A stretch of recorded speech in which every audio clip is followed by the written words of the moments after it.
இல்ல சார், நம்ம ஆபீஸ்ல ரைட் நடக்குது. ராஜ்மோகன் வேலையை காட்டிட்டான். மைக்கேல், நம்ம கைவசம் இருக்கிற பணத்தை ஒரு சூட்கேஸில் போட்டு கொண்டு வா.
சாம்ராஜ் ஆபீஸ்ல சீல் வச்சிட்டீங்களா? எஸ். அது போதாது சார். அந்த ராஸ்கல் எங்க ஒளிஞ்சிருக்கான்னு உடனே கண்டுபிடிச்சாகணும். முதல்ல அவன் பேங்க் அக்கவுண்ட ஃப்ரீஸ் பண்ணுங்க. அப்படியே அவன் கிடைச்சிட்டான்னா ஜாமீன்ல கூட வெளியே வர முடியாதபடி ஏற்பாடு பண்ணுங்க. அவன் எந்த வழியிலும் தப்ப முடியாதபடி டோரை பூரா க்ளோஸ் பண்ணிடுங்க. என்ன க்ளோஸ் பண்ணி என்ன? எக்கச்சக்கமான பணத்தை கையோட எடுத்துட்டு போயிட்டானாமே. அந்த பணத்தை வச்சுக்கிட்டு நாம மந்திரி சபையை பிடிக்க போட்ட பிளானை எல்லாம் மாத்திட்டானா? கரெக்ட். இப்ப நம்ம எம்எல்ஏக்களை எல்லாம் சரி பண்ணி வச்சிருக்கோம். அத அவன் மாத்திட்டானா? அந்த கவலையே உங்களுக்கு வேணாம் சார். கம்ப்ளீட் தமிழ்நாடு போலீஸ் பூரா இன்ஃபர்மேஷன் கொடுத்திருக்கோம். 24 மணி நேரத்துல அவன் எங்க இருந்தாலும் கண்டுபிடிச்சிரும். இந்த இடத்துல யாரும் என்ன பிடிக்க முடியாது. உங்க காரை பிடிச்சு கெஞ்சி கேக்குறேன். இந்த இடம் கூட எனக்கு சரியா தோடல. ராவோட ராவா பறந்து நீங்க ஹாங்காங்ல போய் இறங்கிருங்க. அண்ணா, எதிரி யானை மேல உட்கார்ந்து இருக்கான். நம்ம தரையில நிக்கிறோம். எட்டி பிடிக்கவும் முடியாது, எகிரி அடிக்கவும் முடியாது.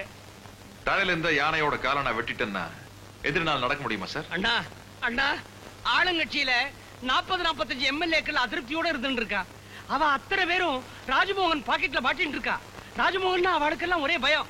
ஏலே, நீங்க எல்லாம் கட்சியை விட்டு வரவங்க, நானும் ஆளுங்கட்சி ஒண்ணு சேர்ந்து ஒரு கூட்டணி மந்திரி சபையை அமைச்சிடுறோம் அப்படின்னு சொல்றதுக்கு அவ தலையெல்லாம் ஆட்டி விட்டா. அப்படி ஏதாவது எக்கு தப்பா நடந்துடுத்துல? நடக்க விட்டா தானே.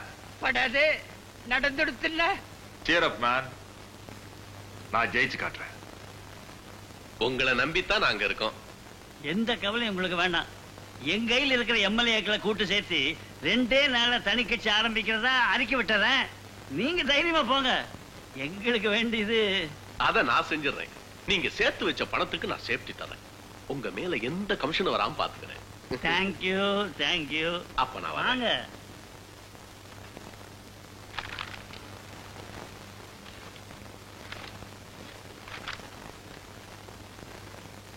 வணக்கம் டிஎம்ஆர். ஹலோ சாம்ராஜ், வாங்க வாங்க. வணக்கம். இதெல்லாம் என்ன சாம்ராஜ்? வெடிகுண்டு நினைச்சு பயந்துட்டீங்களா டிஎம்ஆர்? சேர்த்து வச்சுக்கிற பணத்துக்கு எல்லாம் சேஃப்டி தரணும் வந்துட்டு போனவங்க சொல்லிருப்பாங்களே. அந்த பணம் பறி போனாலும் நான் உங்களுக்கு பணம் தரேன். அதுக்கு இது கேரண்டி. பெட்டி நிறைய 100 ரூபாய் நோட்டு அடுக்கி வச்சிருக்கேன். குத்து மதிப்பு எவ்வளவு இருக்குன்னு யோசிச்சு பாருங்க.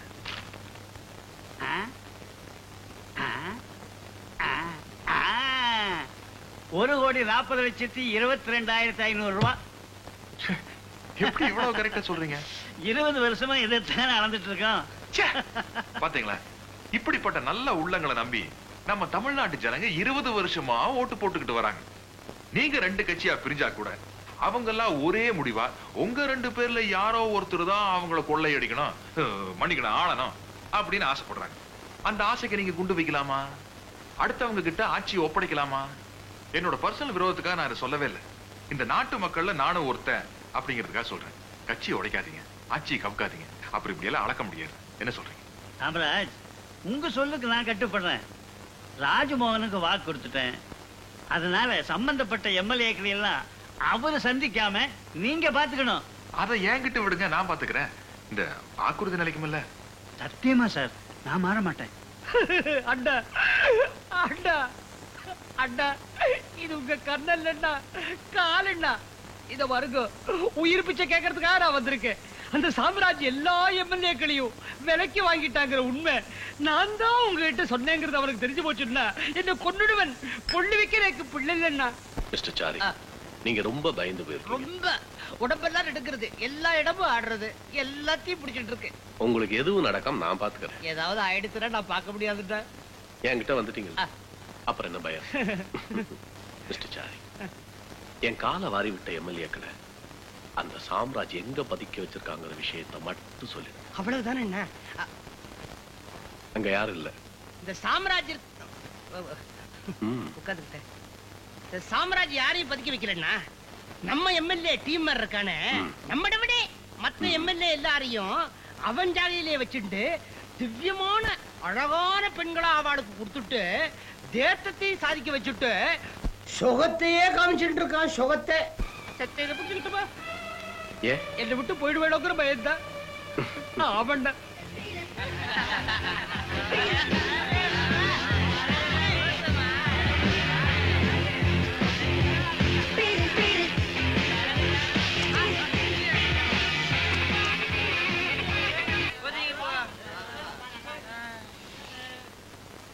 நாட்டு மக்கள் ஓட்ட வாங்கின எம்எல்ஏக்கள் எவ்வளவு நாகரிகமா நடந்துக்கிறீங்கன்னு இப்ப நான் போட்டோ எடுத்துட்டேன்.